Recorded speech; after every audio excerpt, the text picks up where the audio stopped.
ભરૂચ જિલ્લા સંયુક્ત કર્મચારી મોરચા દ્વારા જૂની પેન્શન યોજના લાગુ કરવા અને વિવિધ પડતર માંગણીઓના મુદ્દે ભરૂચ કલેક્ટરને આવેદનપત્ર પાઠવવામાં આવ્યું હતું।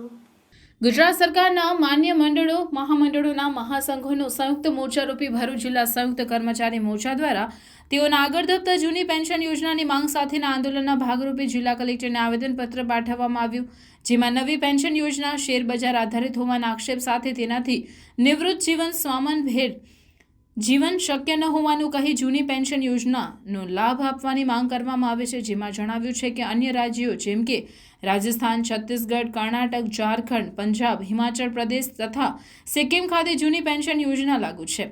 આ ઉપરાંત સરકારી નોકરીઓમાં ફિક્સ પગાર સ્કીમનો અમલ પણ બંધ કરી નિયમિત પગાર હેઠળ ભરતી કરવાની પડતર માંગણી અંગેની પણ રજૂઆત કરવામાં આવી હતી। હાલમાં કાળી પટ્ટી અને કાળા કપડાં પહેરી આ અંગે વિરોધ વ્યક્ત કર્યા બાદ હવે આગામી 23મી ફેબ્રુઆરીએ ગાંધીનગર સત્યાગ્રહ છાવણી ખાતે આંદોલનના ભાગરૂપે રાજ્યવ્યાપી ધરણાના કાર્યક્રમમાં 7.5 લાખથી વધુ કર્મચારીઓ જોડાશે તેવી પણ ચીમકી આપવામાં આવી હતી। આવેદનપત્ર પાઠવવામાં પ્રમુખ દેવેન્દ્ર પરમાર, મહામંત્રી રવિન્દ્ર પટેલ સહિત અન્ય હોદ્દેદારો અને જિલ્લાના વિવિધ વિભાગના કર્મચારીઓ જોડાયા હતા।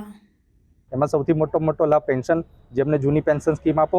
બીજો મુદ્દો છે કે ગુજરાતમાં કોઈ પણ ભરતી થાય છે એ ભરતી ફિક્સ પગારથી કરવામાં આવે છે કે જે બિલકુલ વ્યાજબી નથી, અને એમાં જે સરકારમાં આવનાર કર્મચારીને શોષણ કરવામાં આવે છે અને ફિક્સ પગાર 5 વર્ષ જેટલા સમય લાંબા ગાળા સમય દરમિયાન એને ફિક્સ પગાર આપવામાં આવે છે। તો એક ફિક્સ પગારની નીતિ સરકારી કર્મચારીઓ ગુજરાત હાઈકોર્ટમાંથી તો જીતી જ ગયા છે, સરકાર અપીલમાં સુપ્રીમ કોર્ટમાં ગઈ છે।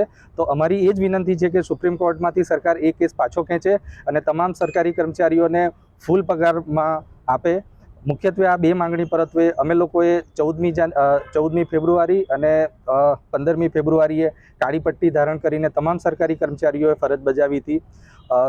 17મી તારીખે અમે કાળા કપડાં પહેરીને માનનીય મુખ્યમંત્રી સાહેબશ્રીને RPADથી કાગળો લખ્યા હતા, અને આજે આ જ બાબતની જાણ માટે અમે કલેક્ટર સાહેબને અમારી જે વાત છે એ સરકાર સુધી પહોંચાડે એ કલેક્ટર સાહેબને અમે એમના માધ્યમ થ્રુ આપીએ છીએ કે અમારી આ માંગણી સંતોષો।